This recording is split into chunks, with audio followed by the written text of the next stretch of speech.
Hi Darwanderers! Welcome to Darwanderer TV. So sa ating mga sukit, sa ating mga subscribers na, so welcome back. At sa mga bago pa lang sa ating channel, I welcome you and asking you to please like, share, and subscribe our channel.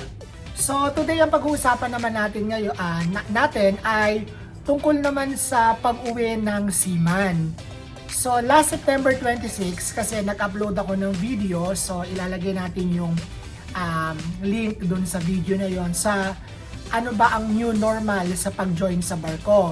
So this time ang pag-uusapan naman natin, so since pauwi na ako after my contract, so pag-uusapan naman natin ngayon na ano-ano ba yung mga dapat i-prepare, ano-ano ba yung mga dapat na meron tayong hawak na dokumento prior to arrival to the Philippines. So ngayon i-generalize lang muna natin yung mga requirements. We will list all the requirements and then there will be a separate video with regards to paano fill upan yung mga requirements na yon. Ano-ano yung mga application na kailangan, ano-ano yung mga app na dapat i-download.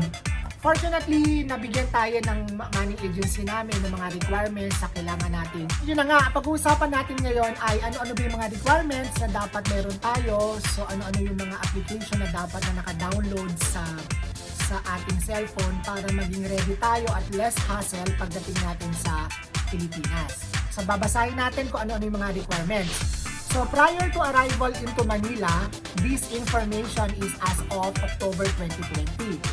All overseas Filipinos arriving in NAIA or whichever terminal in the Philippines are strongly encouraged to register and fill out the electronic case investigation form or the e-CIF to secure their own QR code prior to their scheduled arrival in Manila, possibly 3 days before their flight. The following are the step-by-step procedures in accomplishing the e-CIF. So number 1 daw na kailangan meron ka ay yung e-CIF QR code. Ano yun? Yun yung sa Red Cross, sa Philippine Red Cross. So, there will be a separate video para makakita natin kung paano mag-fill up or mag-form or mag-create ng QR code from e-CIF. So, according dito, ang step-by-step procedures daw ay open internet browser and go to https:// i-ano natin dito, ipapakita natin sa screen kung ano yung pupuntahan yung website, and then fill out the form, then click submit.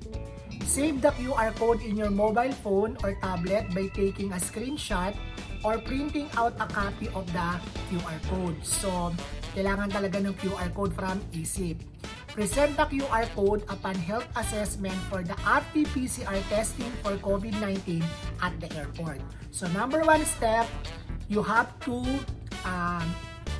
fill up the form in ecif.redcross.com.ph and then you need to get the QR code. It's either screenshot nyo sa cellphone or ilaminate nyo para pagdating sa Pilipinas before the RT-PCR testing for COVID-19 at the airport, ipipresent nyo ang QR code. Those who have not accomplished the form will be required to fill in and submit their form electronically before they can proceed for immigration clearance. This will unnecessarily delay their immigration clearance. If left unaccomplished, the traveler will be unable to go pass through immigration. So once again, kailangan muna na magkaroon agad kayo ng QR code from ecif.redcross.com.ph.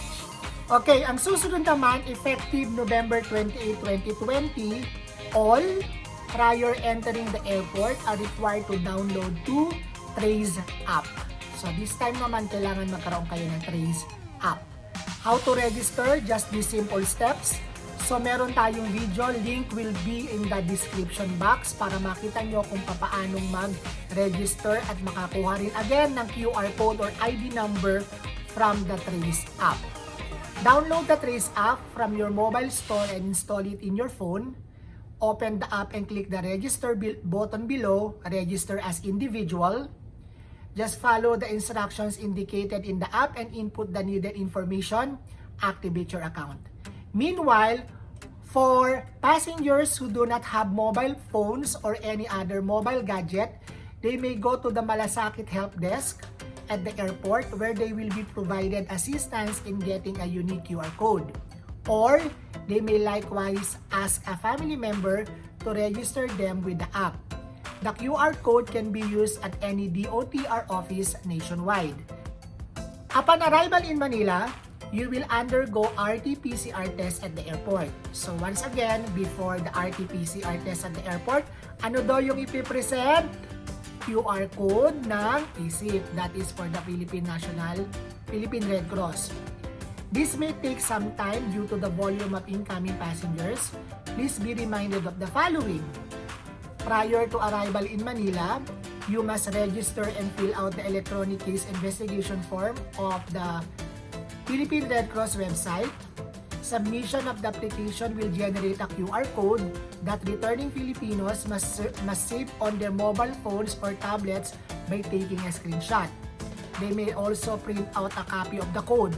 Upon arrival, the QR code must be presented for verification during the health assessment and RT-PCR testing for COVID-19 conducted at the NAIA one-stop shop. Upon arrival to Manila, you must already have filled out the electronic case investigation form on the Philippine Red Cross website prior to assessment and RT-PCR testing. Next, overseas Filipino workers are also required to register with the OWWA Assistance Information System or the OASIS through links on the websites of the Department of Labor and Employment or the Overseas Workers Welfare Administration. Accomplishing the e-CIF and registering the OASIS system prior to arrival will facilitate immigration and quarantine clearance for your entry into the Philippines. So very important, e-CIF, that is for the Philippine Red Cross, and then OASIS, that is for the DOLE or OWWA for your immigration and quarantine clearance for your entry into the Philippines.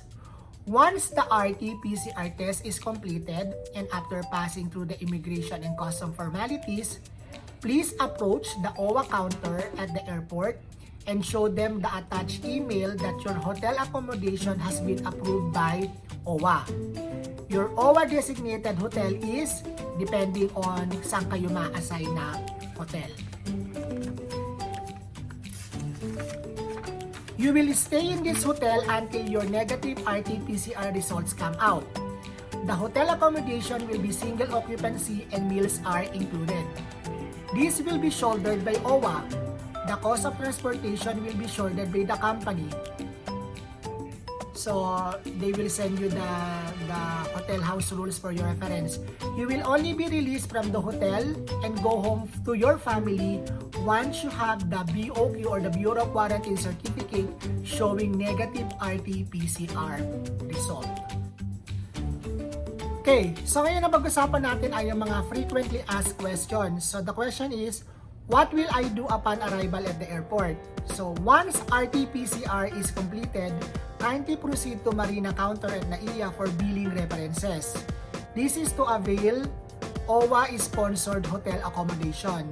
Your name has been submitted in advance and you are required to register personally. Is there a staff who will assist me upon arrival? Depende po yan sa manning agency nyo kung meron man. Pero luckily for us, meron at meron silang ibinigay na telephone number at kung sino yung tao na dapat na makontak.